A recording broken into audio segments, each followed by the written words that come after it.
Bonjour et bienvenue dans Parole de druide, le podcast dédié au druidisme moderne.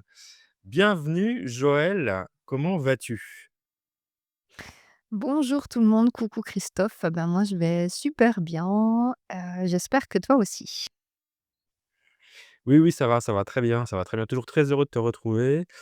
J'allais dire ce matin parce qu'on enregistre le matin, mais vous nous écoutez, peu importe le moment où vous nous écoutez, en tout cas, bienvenue dans notre podcast, préféré et on avait aujourd'hui, on avait envie, je vais y arriver, aujourd'hui, on avait envie de vous parler des animaux de pouvoir.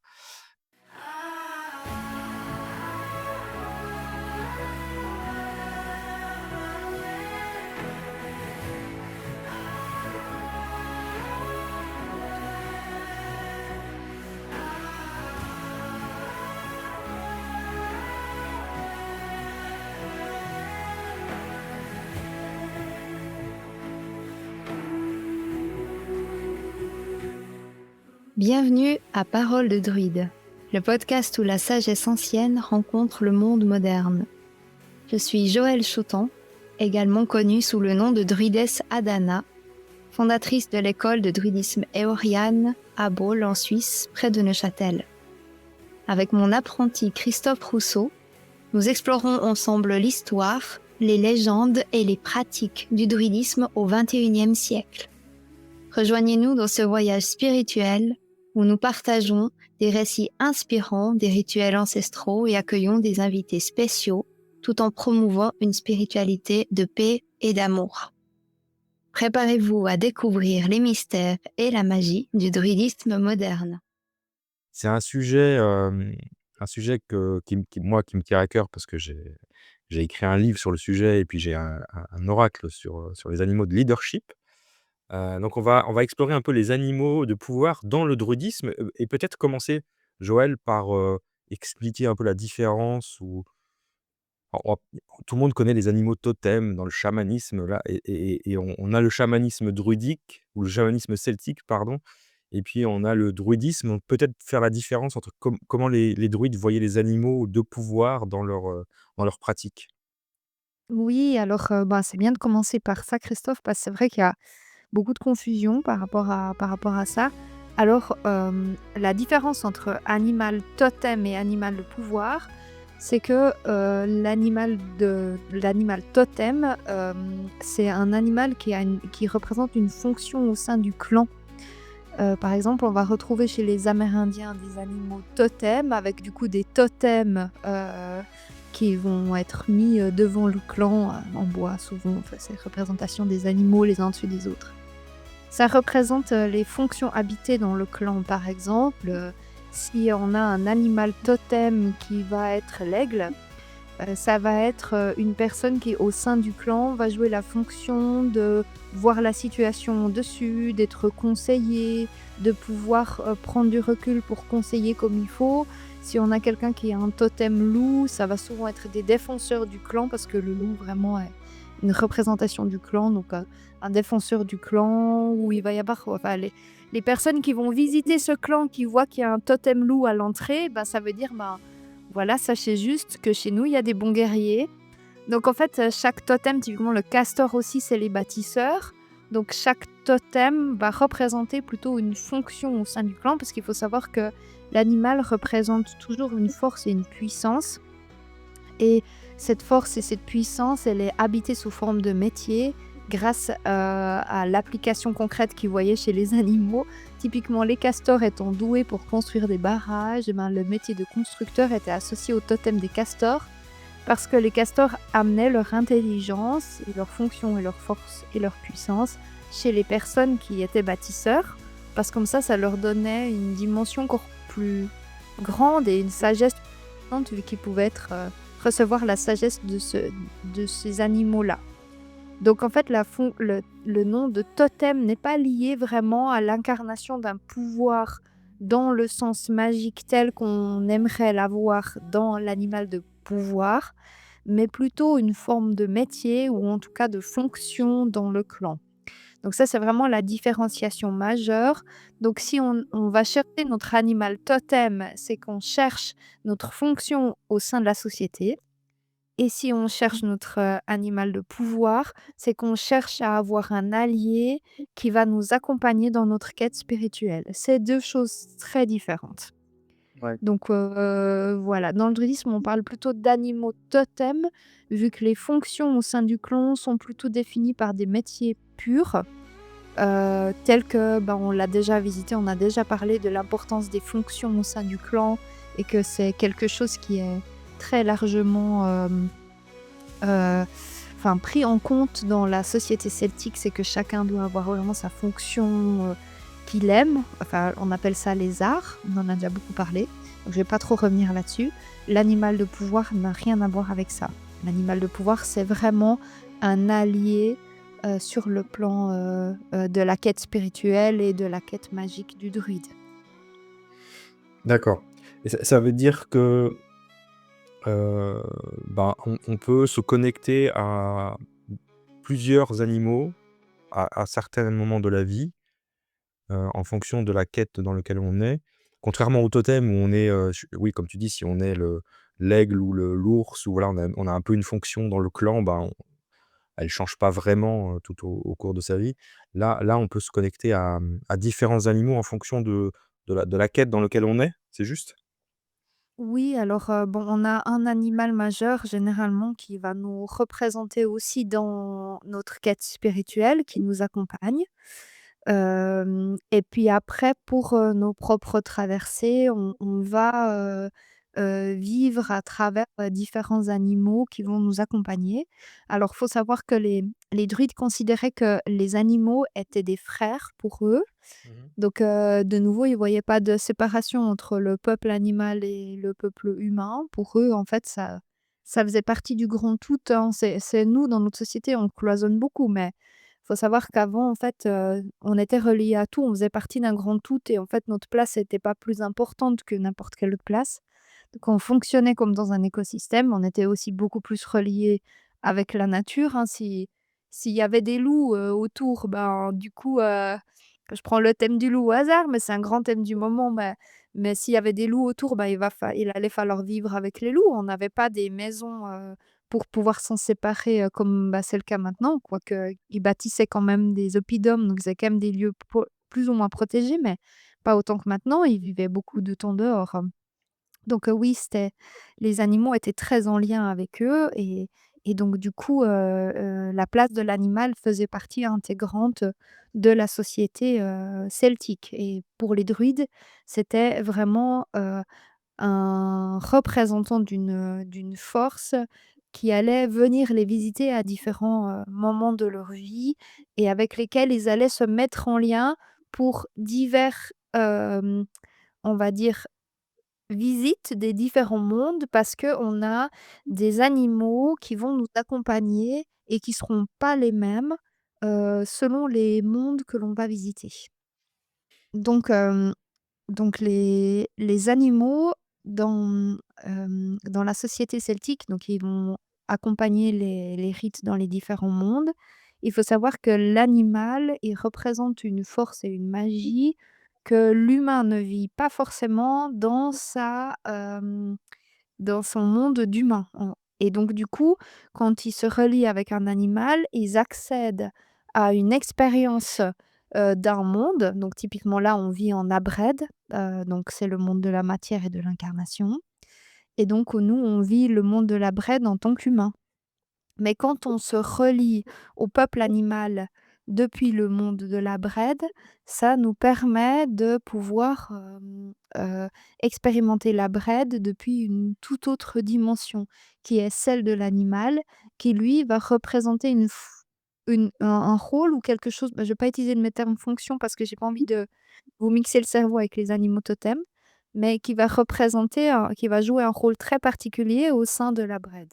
Par exemple, le loup, au sein de la Bred, il va représenter, la fonction du clan, l'importance du clan et l'importance de gardienner le clan et de faire en sorte que le clan ait une très bonne cohésion. Et donc du coup, les animaux qui sont gardiens de la Bred, c'est quasiment tous les animaux terrestres, donc principalement les mammifères, mais c'est vraiment tous les animaux, qui vivent sur terre. Les reptiles, les mammifères, c'est vraiment les animaux, principaux de la Brède. Et ensuite, pour pouvoir sortir de la Brède et rejoindre le Gwenved, comme vous le savez, le Gwenved est une île au loin qu'on va rejoindre à travers l'élément eau et donc du coup, les animaux qui nous permettent de rejoindre le Gwenved, il y en a 2.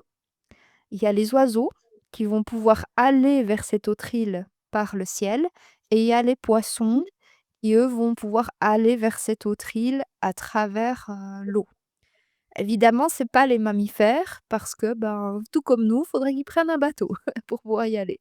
Donc comme ils peuvent pas y aller naturellement et bah, du coup, ça sera, les oiseaux ou les poissons, à part un poisson qui est le saumon et chez nous, c'est aussi la truite qui, eux, remontent les rivières pour aller, se reproduire là où ils sont nés.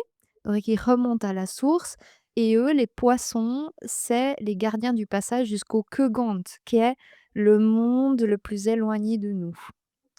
Et donc du coup, quand on va vers les animaux gardiens du Kegant, et bien là, on est sur des animaux de type animaux magiques. Donc par exemple, les licornes, les dragons, hem, les saumons et tous les esprits de la nature qu'on pourrait percevoir, les fées et cetera. Eux, ça va être les, entre guillemets, «des animaux» parce que là, on n'est plus vraiment sur des animaux à part pour le saumon qui est le seul animal physique qui arrive à aller jusqu'à la fontaine de la sagesse, qui est la source initiale de toute chose et qui est dans le monde de la matière et dans le monde de la non-matière aussi, hein. Cette fontaine de la sagesse, elle a 2 mondes d'expression et le saumon est le seul qui remonte jusque-là.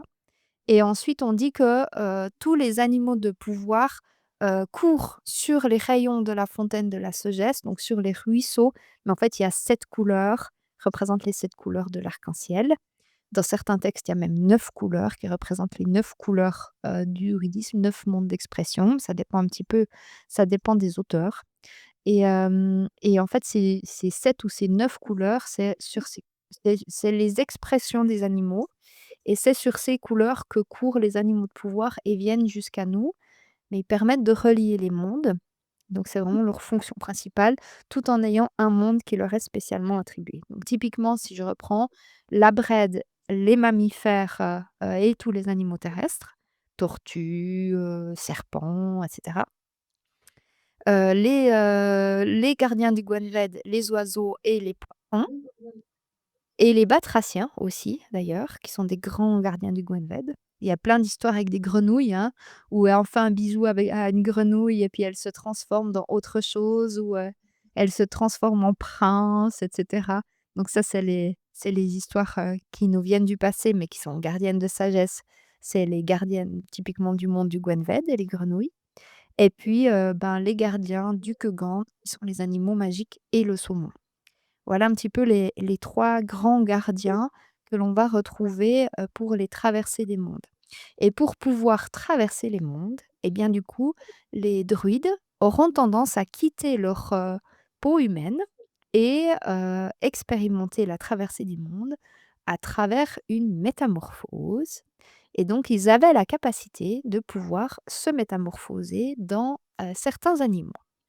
D'où la vraiment cette recherche à être comme l'animal pour pouvoir, à un certain moment donné, réussir à se métamorphoser.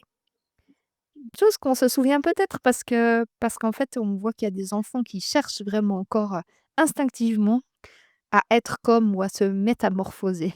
Je me souviens toujours de ma fille, c'était une grande déception quand elle a réalisé que vraiment elle n'arrivait pas à se transformer dans un animal, parce qu'elle était sûre depuis toute petite qu'elle allait réussir à se transformer dans un animal. Pour elle, c'était une évidence et encore maintenant, elle cherche des techniques de métamorphose, parce qu'en fait, c'est quelque chose qui pour elle est censé être complètement naturel.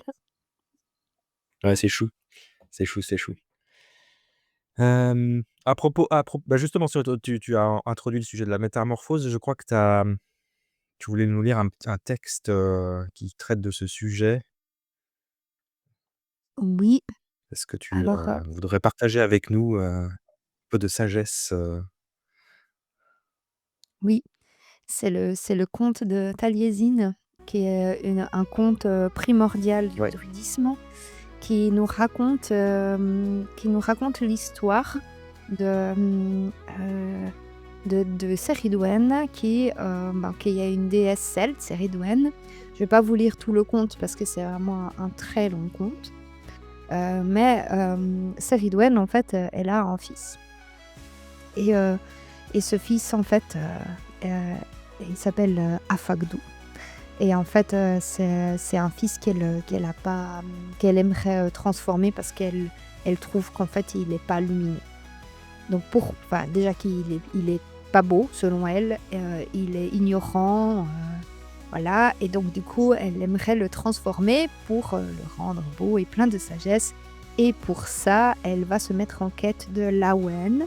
L'Awen qui est ce liquide primordial qui donne la sagesse de toute chose. Et elle va chercher la recette de l'Awen dans des contrées très lointaines. Elle revient avec cette sagesse. Elle crée le chaudron, enfin elle fait faire le chaudron à un forgeron, elle met toutes les plantes qu'il faut, elle fait tout ce qu'il faut pour pouvoir faire cet élixir d'Awen. Et en fait, pour gardienner cet élixir d'Awen, il faut s'occuper du feu et le faire bouillir non-stop pendant 1 année et 1 jour. 366 jours. Et donc du coup, elle cherche quelqu'un pour s'en occuper parce qu'elle n'a pas envie de le faire, elle. Elle a autre chose à faire, et donc du coup elle trouve un homme aveugle, un vieil homme aveugle, et un très jeune homme qui s'appelle Gouillon. Et Gouillon, du coup, il va s'occuper avec cet homme aveugle. Donc vraiment, c'est un conte incroyable, tellement plein de sens, de plein de choses. Mais, pardon, entre autres, il y a un bout où en fait, malencontreusement, celui qui s'est occupé du brouet, donc de l'élixir, pendant 365 jours et 1 jour. Au moment où l'élixir est prêt, Ceridwen est là avec son fils, mais ils s'endorment. Et donc du coup, le brouet se met à bouillir et à faire des bulles et il gicle. À un moment donné, dès qu'il est prêt, en fait, au moment précis où il est prêt, il gicle. Et celui qui récupère les gouttes, c'est évidemment celui qui s'occupe du feu à ce moment-là. Et qui s'est occupé du feu, tout évidemment, cela va de soi. Mais à quoi a-t-elle pensé? Mais bon, c'est l'histoire. Et donc, il reçoit 3 gouttes sur sa main. Donc, il fallait récupérer 3 gouttes, les 3 premières gouttes de l'élixir. Sinon, le reste de l'élixir est un poison. Et en fait, il se lèche comme ces 3 gouttes à Gouillon, donc celui qui s'occupe du feu, au lieu que ça soit le jeune homme à qui c'était destiné à la toute base. C'est lui qui s'occupe du feu, Gouillon. Donc, du coup, il reçoit les 3 gouttes et mécaniquement, machinalement, il va lécher parce que ça le brûle, évidemment. Et donc, à ce moment-là, il reçoit la connaissance de toute chose. Et bien du coup, Ceridwen se réveille à ce moment-là parce qu'il y a tout qui explose. Et puis, elle va chercher à courir après, parce qu'elle est très fâchée, après Gouillon. Et donc du coup, ça représente vraiment la sagesse qui arrive à nous. Et en fait, la vie qui tente de nous rattraper et qui nous initie. Et lui, en fait, au lieu de faire cette initiation lente, comme dans le druidisme qui prend 18 ans, lui, il va le faire en une fraction de seconde. Donc, ça va être très rapide. Et pour que l'initiation soit très rapide, eh bien, ce sera les animaux qui vont prendre le relais. Parce que dans le monde animal, c'est plus rapide que dans le monde humain. Et donc, du coup, je vais vous lire ce bout de texte en lien avec les animaux. Donc, mais dans un éclair, Gouillon sut tout. Je vais peut-être vous le prendre depuis un peu avant. Non, c'est bien. Mais dans un éclair, Gouillon sut tout. Donc ça, c'est le moment où il prend les gouttes. Il savait que dans un instant, Ceridwen se réveillerait et que dans sa furie, elle chercherait à le tuer. Il se précipita hors de la hutte et Ceridwen se réveilla en effet aussitôt et, voyant ce qui s'était passé, gifla Morda au visage. Morda, c'est le vieil homme aveugle qui s'occupait aussi du feu. Elle sortit en courant de la hutte, hurlant de colère, d'une colère qui fit à Gouillon froid dans le dos. et en à peine quelques minutes, Céridwen avait couru si vite à sa poursuite qu'elle était à 2 pas de le prendre à la gorge. Elle tendit ses bras en courant et à l'instant où ses longs ongles commencèrent à s'enfoncer dans la chair de son cou, il découvrit qu'il pouvait se changer en l'animal de son choix, et ainsi, en une seule pensée, il se transforma en lièvre. Premier animal, monte de la brède. Se dégageant de l'entrainte de Céridwen, il eut bientôt l'avantage. Il franchit un fossé et une haie. Mais Céridwen ne se laissa pas déjouer. Avec le pouvoir de la déesse de la lune changeante, elle se métamorphosa en levrette noire et la chasse continua. Ça veut dire que lui, il vit la brède en accéléré, le thème de la terre, il court sur la terre et en fait, l'énergie du sacré, mais aussi la vie, en fait, elle vient nous chercher. Mais nous, on fuit face à la vie. On fuit, en fait. Donc, au lieu de se laisser traverser par la vie, on fuit. Et donc, du coup, la vie, elle cherche à venir nous chercher. Il faut savoir que Céridwen, à ce moment-là, elle joue le rôle d'initiatrice. Elle joue le rôle de celle qui vient nous chercher quoi qu'il en soit et qui nous pousse à vivre l'expérience. Se précipitant à travers la haie et sautant des fossés, elle eut tantôt fait de rattraper le terrain perdu. Là, à sa portée, se trouvait le lièvre. Elle bondit, la bouche qui gronde, prête à le prendre à la gorge. Encore une fois, la gorge, c'est vraiment un élément hyper important parce que c'est là qu'on a le siège de la sagesse en nous. Mais au moment où les crocs acérés de la chienne fut sur le point de s'enfoncer dans la bête terrifiée, les deux animaux foncèrent dans un ruisseau au courant rapide. Gouillon, fort à présent de toute connaissance, savait qu'il devait s'en transformer en saumon. Et aussitôt, il descendit le courant, sentant l'eau fraîche sur son corps alors qu'il nageait vite vers l'océan. Donc là, il cherche à aller le plus loin possible d'elle, en fait. En se transformant en saumon, c'est qu'il se transforme non pas seulement celui qui veut échapper au monde du Gwenved, mais qui veut déjà aller au Kugant. Fort à présent de toute connaissance, il devait se transformer en saumon, je l'ai déjà dit. Mais Céridwen s'était aussitôt vite transformée en loutre et continuait sans relâche la poursuite de sa proie. Et à l'instant où les griffes de la loutre se tendaient vers la peau argentée de Gouillon, il se changea en oiseau, levant son corps hors de l'eau, haut dans les airs. Et là, il se transforme en oiseau et ça lui permet de pouvoir sortir de l'élément eau et de choisir le chemin pour vraiment atteindre, faire le travail et l'expérience du lien vers le Gwenved. Mais aussitôt, elle se fit faucon et planait bientôt au-dessus du malheureux Gouillon. Donc là, il vit pleinement le Gwenved, prête à fondre sur lui lorsque, apercevant un tas de blé vanné, il décida de devenir un grain de blé. Et donc, en choisissant de devenir une graine, en fait, il devient tous les possibles. Et en devenant tous les possibles, ben, du coup, il devient le Kugant. Parce que le Kugant, c'est l'initiateur de toute chose. En devenant un grain de blé, en fait, il s'autorise à être tous les possibles. Mmh. Alors, je reprends. Sûrement, elle ne le trouverait jamais là, un grain de blé parmi un énorme tas de blé. Tombant à pic du ciel, il se changea en petit grain de blé au moment précis où son corps d'oiseau rencontra le tas de grains. Céridwen vola jusqu'au sol et, mue d'une détermination glaciale, se métamorphosa encore une fois en grosse poule à crête rouge. Donc là, en fait, on a un oiseau qui revient dans l'élémentaire. Donc en fait, elle vient et elle réinvite le cycle à se recommencer. Donc en fait, ils ont voyagé ensemble jusqu'au Kogant et elle, en fait, en tant qu'initiatrice, elles disent: «Oui, mais ton voyage n'est pas fini. Hop, retour dans la brède». Et la poule, c'est vraiment un symbole de la brède parce que c'est un oiseau qui ne peut plus vraiment voler et qui a une sensibilité dans ses pattes qui est tellement proche de la terre, elle sent même les vers de terre vibrer à travers ses pattes. Je sais pas si tu as déjà observé les poules. Donc c'est vraiment la poule est extrêmement intelligente et en fait, elle est vraiment très à l'écoute de la terre, très, très à l'écoute de la terre. Et avec une précision troublante, son bec s'enfonça dans le tas et préleva et avala 7 graines, celle-là, pas le chiffre 7, mais celle-ci, 7 graines, uniques parmi des milliers qui étaient Gouillon-Barre. Satisfaite, Céridwen rentra chez elle, mais la graine prit vie en elle, donc là, retour en abrède et avec du coup la gestation qui recommence. Gouillon était devenu un bébé encore une fois et 9 mois durant, il grandissait dans la matrice de cette même déesse qui s'était employée à le détruire. Mmh. Voilà pour, le lect enfin ce texte magnifique qui, pour moi, résume tellement bien l'expérience animale et le lien que l'on a avec les animaux.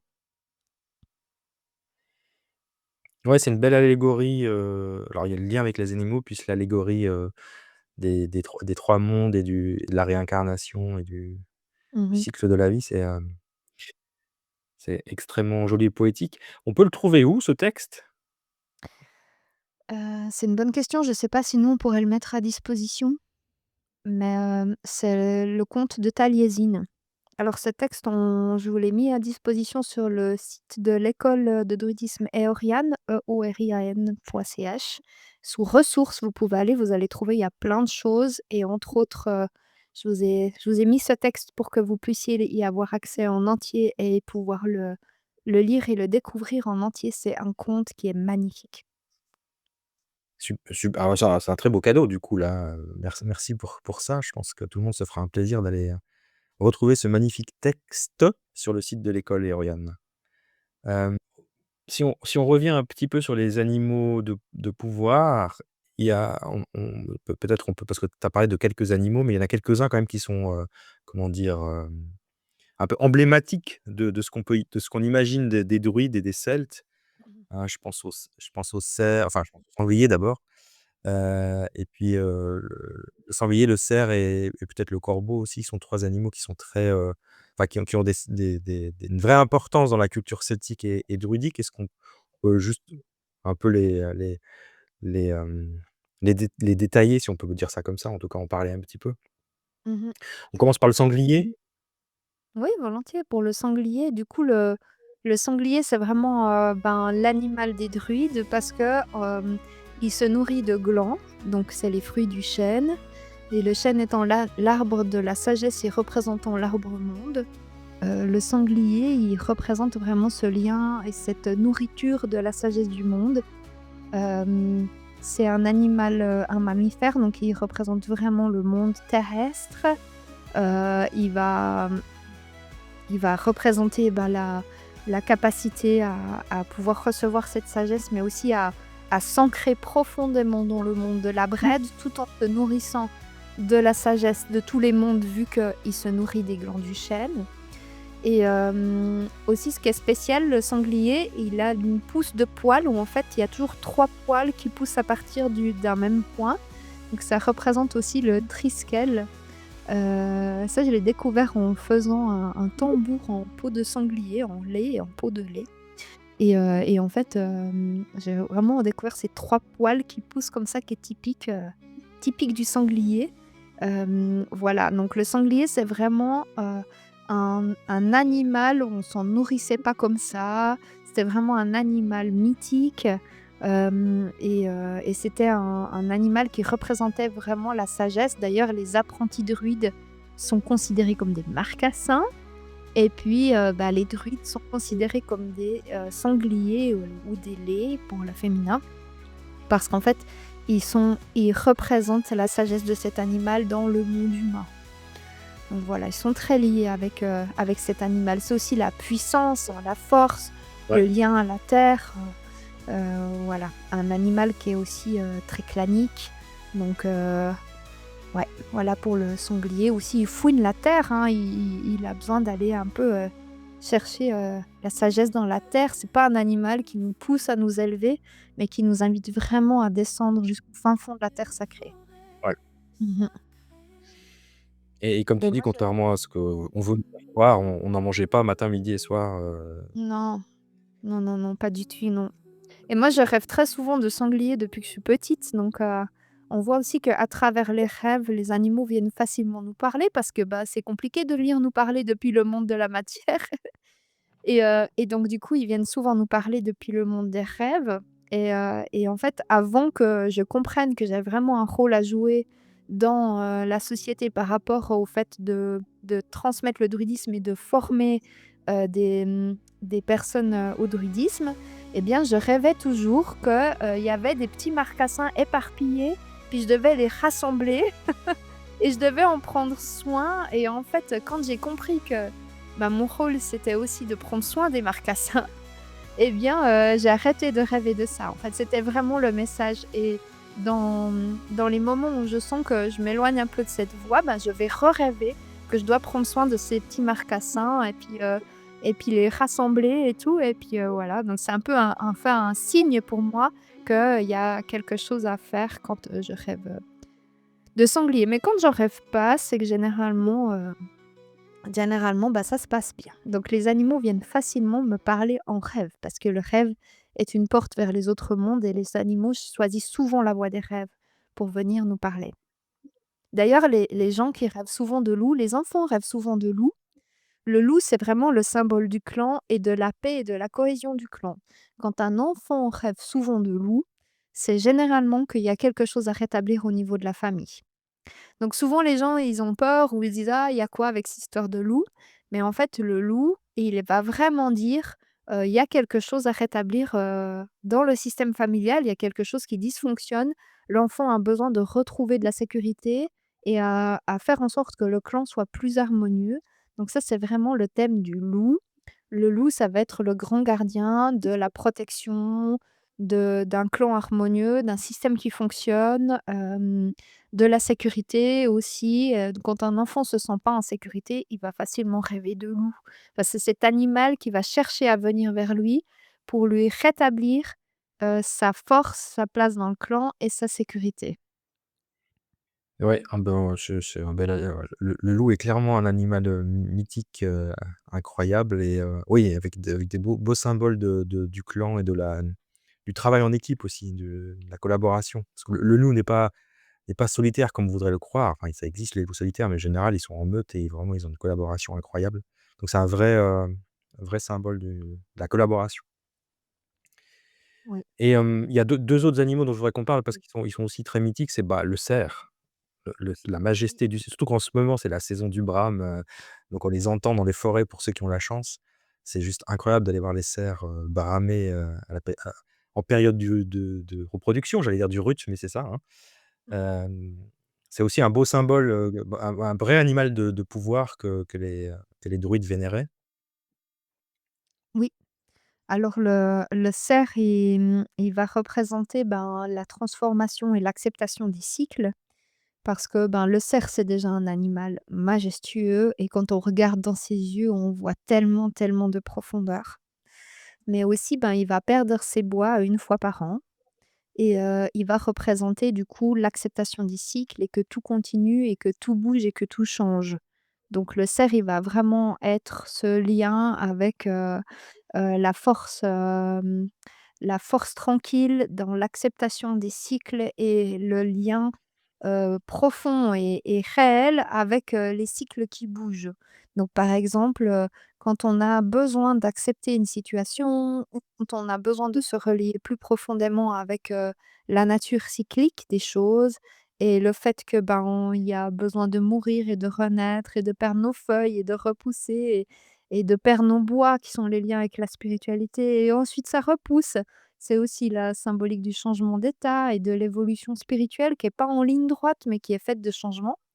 Et bien, du coup, c'est le cerf qui nous accompagne là-dessus. Le cerf, c'est 4 pattes posées fermement dans le sol et les bois tournés vers le ciel.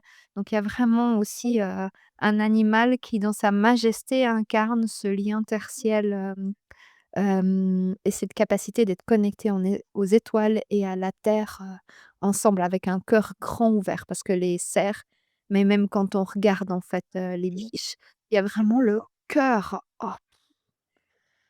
Mmh. Mmh. Ouais. Oui, c'est vraiment, enfin, je sais pas si vous avez la chance d'observer des cerfs, et non, pas en captivité, mais vraiment en liberté, ou simplement alors on peut regarder sur des sur des vidéos, des films, des observations, d'animaux t comme les cerfs en liberté, c'est magnifique, mais alors le voir en vrai, c'est encore autre chose.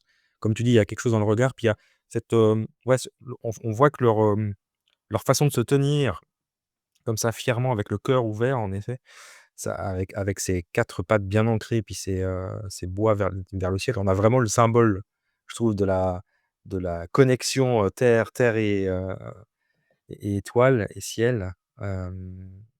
Ouais, c'est un vraiment c'est un peu un animal sous-coté, je trouve, moi. Je trouve que c'est un animal magnifique et on devrait, peut-être avoir un peu plus de respect que ce qu'on pourrait en avoir maintenant dans nos temps modernes pour un animal comme le cerf qui est très utile à la régénération de la forêt. Hem et c'est vraiment, ouais, c'est vraiment un bel animal. Mmh mh. C'est sûr. Et il y a un autre, animal alors qui a une très mauvaise réputation, Mmh mh. que tout le monde déteste, alors que pour les druides, c'était un animal sacré incroyable. C'est le corbeau. En plus, c'est un des animaux les plus intelligents qui existent. Mmh mh. Vraiment sous-coté, je sais pas pourquoi. Alors je pense que c'est sa capacité à se nourrir de cadavres qui fait qu'on n'aime pas trop ça, mais c'est quand même un animal incroyable. Donc qu'est-ce qui est représenté pour les druides, le corbeau? Alors, ben, le corbeau, c'est le lien avec l'autre monde, donc c'est un gardien du passage au moment de la mort. C'est le grand, animal de tous les dieux et déesses qui gouvernent le passage vers la mort et vers l'autre monde. Donc, le Gwenved ou le monde de la Brède, mais le monde de la Brède quand on ne le quitte pas. Ouais. Et à ce moment-là, du coup, c'est le corbeau qui va nous accompagner, donc on dit qu'il est psychopompe, donc il accompagne la transformation de la vie vers la mort et donc du coup, c'est le grand accompagneur des âmes, gardien des âmes qui traversent le voile, le corbeau. Et en fait, ben, du coup, il représente la dimension de la nuit à partir du jour, parce que c'est pas la chauve-souris non plus, c'est pas un animal qui va venir vivre, qui va se manifester la nuit. C'est un animal, de la traversée vers le monde de la nuit et en fait, son parèdre dans le monde de la matière, ça va être le merle qui lui va être aussi noir mais avec un bec jaune et donc du coup, lui, il amène l'énergie du renouveau et de la naissance. Donc en fait, on a ces 2 animaux qui ensemble font équipe. Le corbeau qui accompagne vers la mort et puis le merle qui annonce le matin. D'ailleurs, celui qui chante le matin magnifiquement bien, c'est le merle. Donc en fait, on a le merle qui, du coup, chante le matin et qui représente le retour à la vie. Ce qui est intéressant, c'est que les corbeaux, les corneilles ou tous les animaux un peu, choucas et cetera de ce type-là, ils sont représentés dans beaucoup de traditions comme animaux de passage. Même au Tibet, la naissance d'un lama ou, d'une personne importante, elle va être, associée à la présence d'oiseaux noirs, qui vont venir, être présents autour de la maisonnée où va venir, naître, l'enfant. Donc en fait, c'est vraiment un animal de bon augure dans beaucoup de traditions, mais de mauvais augure chez nous. Je sais pas si c'est Hitchcock qui en est pour quelque chose Un peu, ou, ouais. ouais, peut-être, je sais pas ou si ouais, je pense c'est le côté noir, en fait, il était très diabolisé avec le temps, mais c'est un animal ou un oiseau hautement sacré, et très, très en effet, très, très intelligent pour en avoir côtoyé parce que moi, mon grand-père s'occupait des oiseaux, enfin mes grands-parents s'occupaient d'oiseaux blessés et donc du coup, j'ai grandi avec des oiseaux, je m'en occupais et je me suis entre autres occupée de corbeaux et de corneilles et vraiment j'ai adoré parce qu'ils étaient très attachants, en fait et puis attachés à nous et en fait, ils ont ouais, c'est fou, en fait, l'intelligence qu'ils ont ces oiseaux donc voilà. C'est un grand grand gardien, pardon, un grand gardien du passage vers l'autre monde. J'avais quand même aussi envie de vous parler du serpent parce que, on le retrouve, très présent aussi dans le savoir druidique, entre autres, il y a une représentation des animaux des animaux de pouvoir, pardon, animaux totémiques parce que c'est lié à la fonction du druide aussi, directement, sur le chaudron de Gundestrup qui est un chaudron qui a été, découvert et qui représente la sagesse druidique et sur ce chaudron, on voit un être qui représente un druide qui a un serpent dans la main, un torque du coup, aussi et puis un cerf autour. Il y a aussi un sanglier sur ce chaudron. Il y a plein d'autres animaux, et d'autres représentations diverses et variées. Je vous invite à aller le regarder. On trouve des images sur internet et en fait, ce druide, il tient un serpent. Le serpent, il représente le savoir de la terre très profonde parce qu'en fait, le serpent se faufile sur la terre et frotte son ventre sur la terre sacrée. Donc en fait, il représente le savoir de la terre, mais la capacité de se transformer et de muer et puis, il va représenter aussi le lien avec des sagesses très profondes et très enfouies. Et puis, la capacité de faire passer et de changer d'état parce qu'en fait, ils détiennent un venin et le venin permet le passage vers l'autre monde. Donc, le serpent va être porteur du pouvoir de vie et de mort.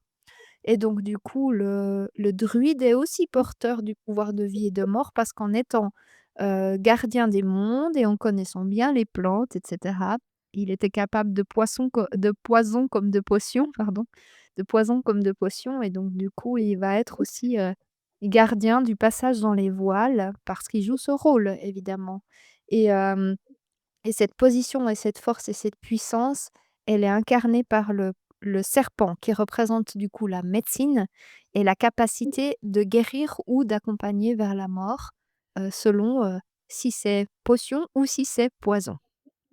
Et puis je voulais juste encore dire par rapport au serpent, quand on rêve beaucoup de serpents, c'est qu'on a quelque chose à transformer dans notre vie.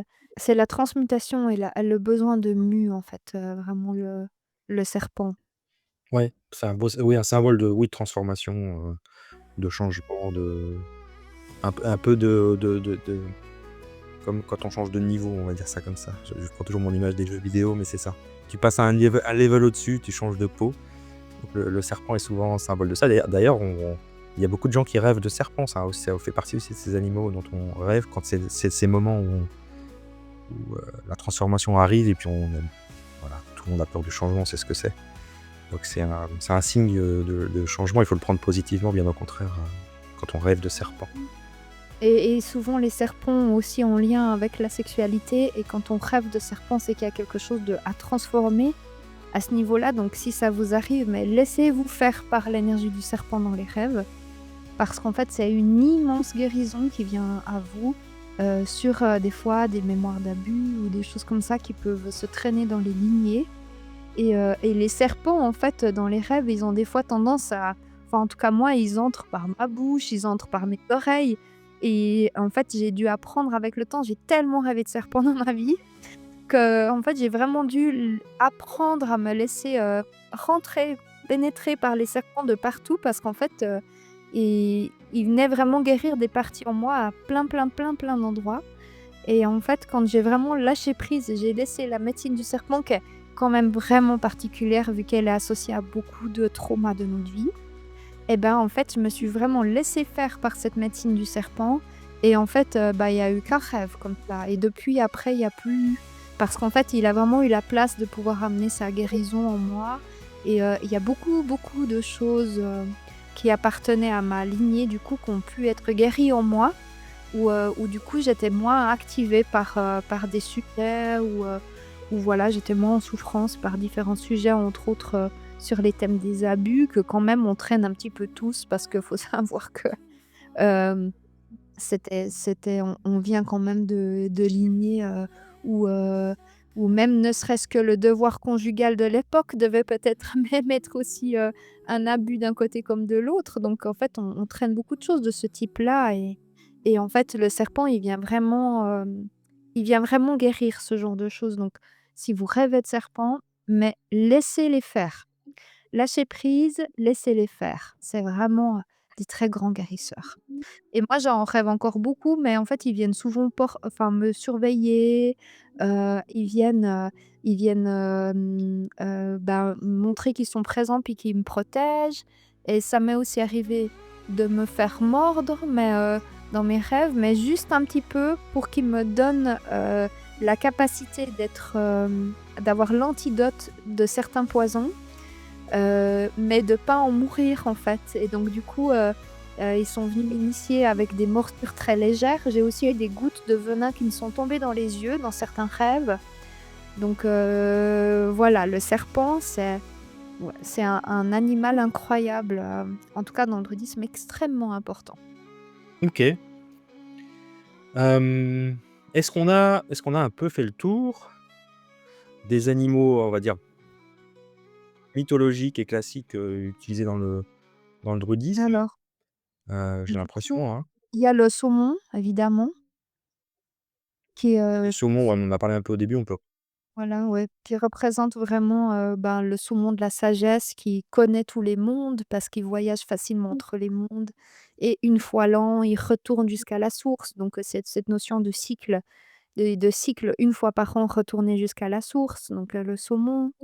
Il y a l'aigle, qui lui va vraiment amener, la notion d'élévation spirituelle. On retrouve aussi chez les Amérindiens, mais le fait de monter le plus haut et de pouvoir avoir ce regard sur la situation, vraiment, parlant dessus. Aussi cette, notion de résolution des conflits avec, l'aigle, et voilà, je dirais que c'est un peu, ceux que j'avais notés qui me semblaient, importants. Après évidemment, il y en a plein d'autres, la grenouille entre autres, et cetera. en tout cas, c'est un sujet, qui mérite, enfin moi je vraiment j'aime beaucoup la connexion aux animaux. Alors beaucoup la connexion aux arbres évidemment, c'est mon ça c'est mais les animaux aussi ont beaucoup à nous apporter et je trouve que, bah, c'est un truc à creuser, enfin vraiment, quand vous rêvez d'un animal en particulier ou essayez vraiment de vous rappeler, ce qui s'est passé, comment vous avez communiqué, ce essayer de après c'est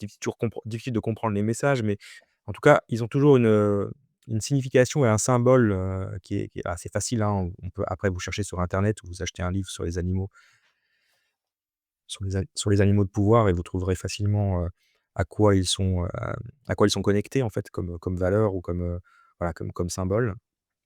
Et c'est vraiment je trouve très intéressant, au-delà de nos animaux domestiques, que l'on côtoie tous les jours, je vais y arriver, se connecter à des animaux, sauvages, emblématiques du lieu où vous vivez, hein, en fonction du pays dans lequel vous vivez. Nous, en Europe, on a tous ces animaux dont on a parlé aujourd'hui. C'est un sujet vraiment passionnant et très, très intéressant.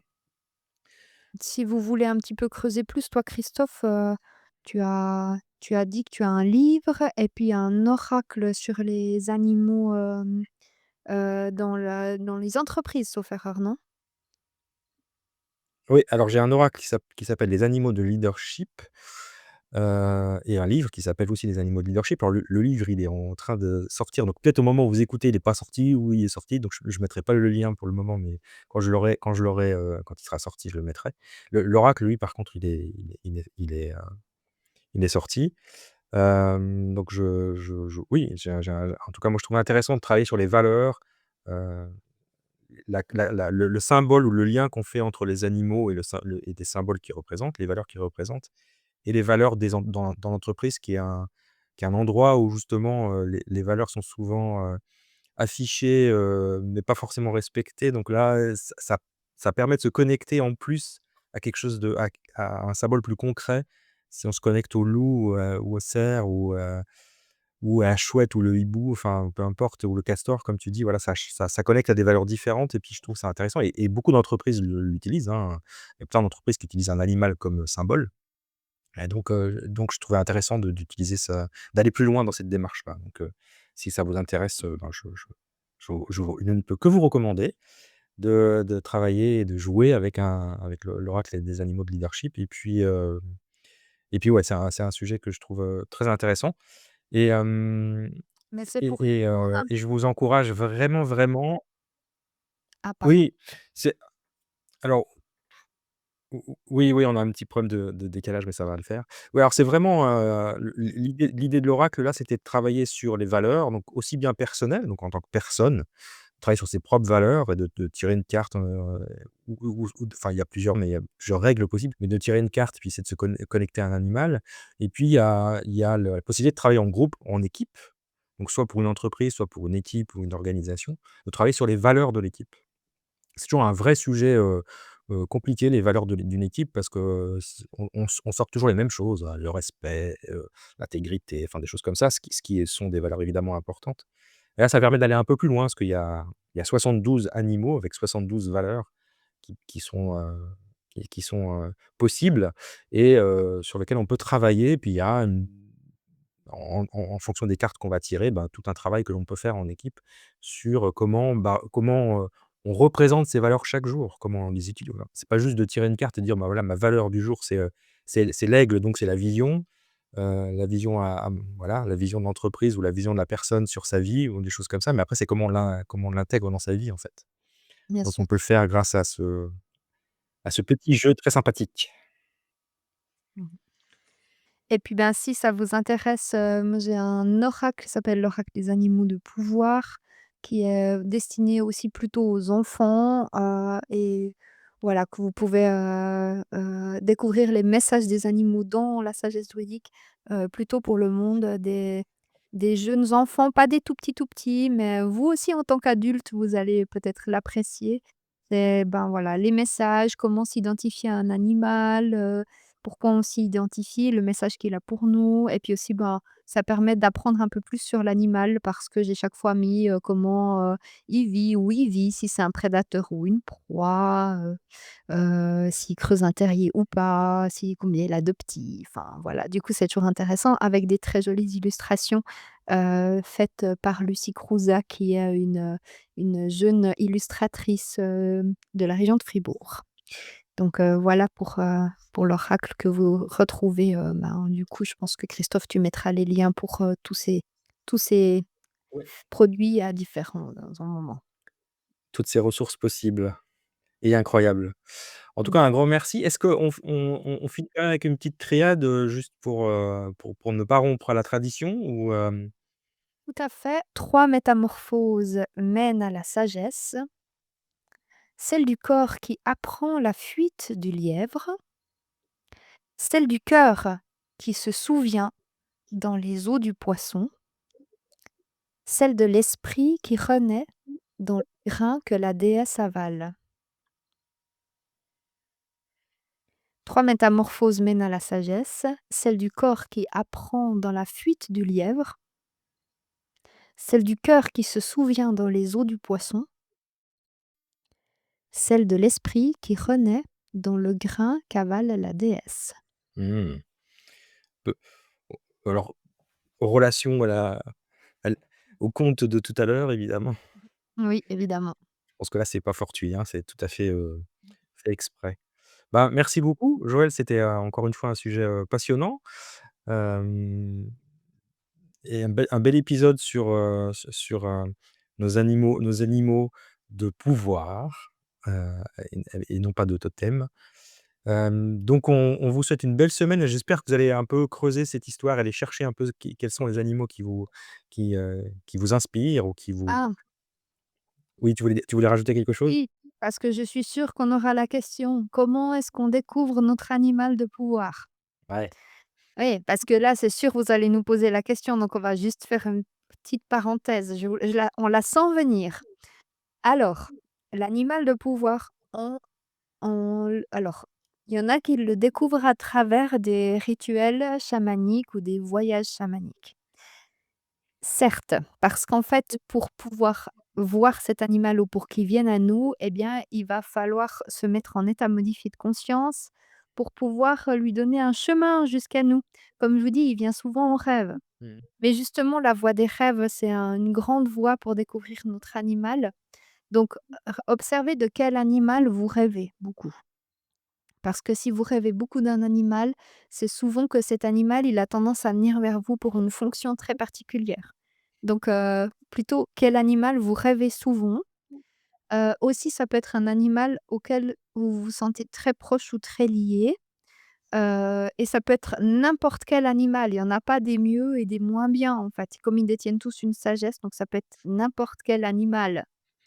Je sais que tout le monde rêve d'avoir l'animal totem du loup ou du cerf ou que sais-je.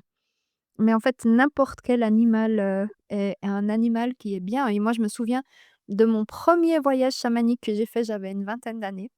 J'ai fait mon premier voyage chamanique et j'ai eu le castor et en fait, sur le moment, j'étais tellement surprise parce que je m'attendais tellement pas à voir le castor qui venait à moi et dans ce voyage, c'était tellement fort le lien avec le castor, il est venu tellement jusqu'à moi que pendant 2 jours, j'ai eu la sensation d'avoir 2 énormes dents derrière. J'arrivais plus à parler parce que j'étais comme ça et j'arrivais plus à parler parce qu'en fait, j'étais tellement liée au castor qu'en fait, il son énergie était venue jusqu'à moi au point que je sente ses dents.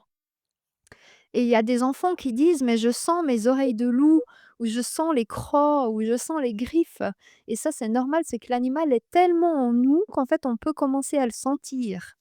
Et en fait, le castor, sur le moment, ça m'a surprise parce que je comprenais pas bien la médecine du castor. Mais en fait, c'est vrai que le castor est capable de détourner des rivières et moi, mon grand rôle en Suisse et ailleurs d'ailleurs dans le monde, vu que maintenant ce podcast se distribue aussi plus loin, c'est de diffuser de en fait, de transmettre un courant de pensée qui est la sagesse druidique et pour ça, ça demande de façonner des rivières Mmh. et de faire circuler l'eau, en fait, de la Wen, de la source et donc du coup, le castor va jouer ce rôle Mmh. de canalisateur de cette lumière et donc du coup, le castor a eu tout son sens et lui, en fait, il est venu en voyage chamanique. Une fois, la première fois et en fait, depuis, il est plus jamais revenu. Mais parce que j'ai compris son rôle et je sais que je peux faire appel à lui et donc du coup, j'ai pris le temps de m'arrêter, de comprendre pourquoi il était venu jusqu'à moi, ce castor, ce bâtisseur et en fait, je me disais: «Mais je suis pas une bâtisseuse, je construis pas des maisons, je suis pas charpentière». Mais du coup, non, j'ai un autre type de bâtissage. Je bâtis autrement les mondes. Mais voilà, donc pour le castor, après j'ai énormément rêvé, comme vous le savez, de serpents et de petits marcassins et il y a d'autres animaux qui viennent, facilement à moi aussi, les corneilles ou d'autres, à différents moments et en fait, ils vont venir m'amener tel ou tel message, mais l'animal central qui est là pour moi, c'est un animal très particulier qui vient très souvent en rêve. Mais voilà, c'est à vous un peu de découvrir et c'est pas en faisant enfin, l'animal qui va venir en voyage chamanique, il va toujours venir pour une raison particulière, ça va jamais être faux, en fait. Donc de toute façon, c'est bien de faire un voyage pour aller découvrir notre animal, mais ça veut pas dire que ça va être lui qui va définir toute votre voie. Ça peut être d'autres animaux. Donc allez les chercher à travers des voyages chamaniques si vous avez envie, mais soyez surtout attentifs à vos rêves et aux liens particuliers que vous pouvez avoir avec certains animaux. Voilà. Bien. Merci d'avoir répondu à une question qu'on n'avait pas encore posée, mais qui allait de toute façon être posée. C'est clair.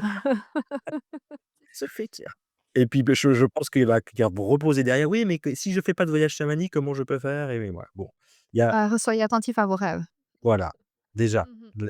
les rêves, ça c'est bien et puis le la quel animal avec lequel vous vous sentez le plus connecté aussi, ça peut aider et Et s aussi un animal qu'on aime quand on était enfant, ouais. aussi.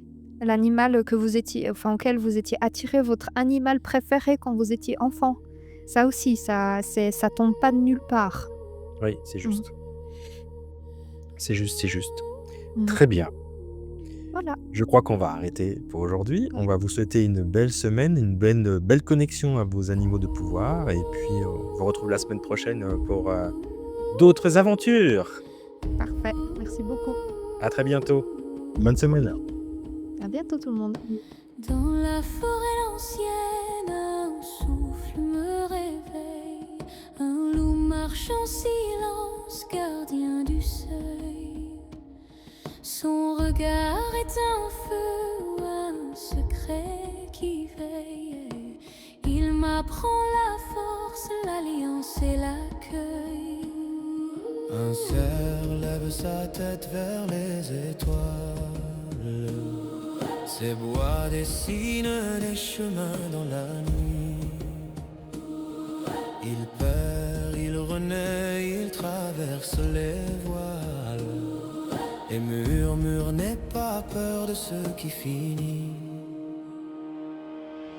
Oh, animaux de pouvoir, messagers du soir, guides du matin, vous traversez mes rêves pour réparer mon chemin.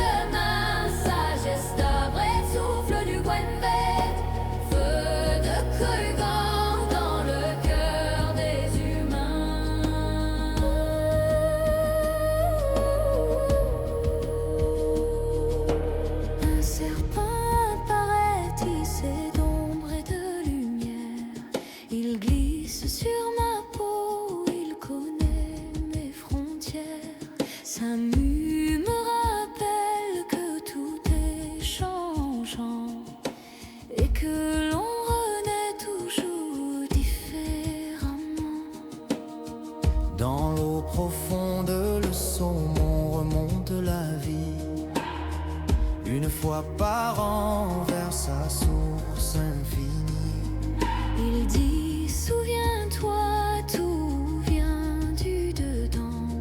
Retourne à la racine, retourne au commencement. Oh, animaux de pouvoir, messagers du soir, guides du matin, vous traversez mes rêves pour réparer mon chemin. Sagesse d'arbre et souffle du Gwendel, feu de Gueugan dans le cœur des humains.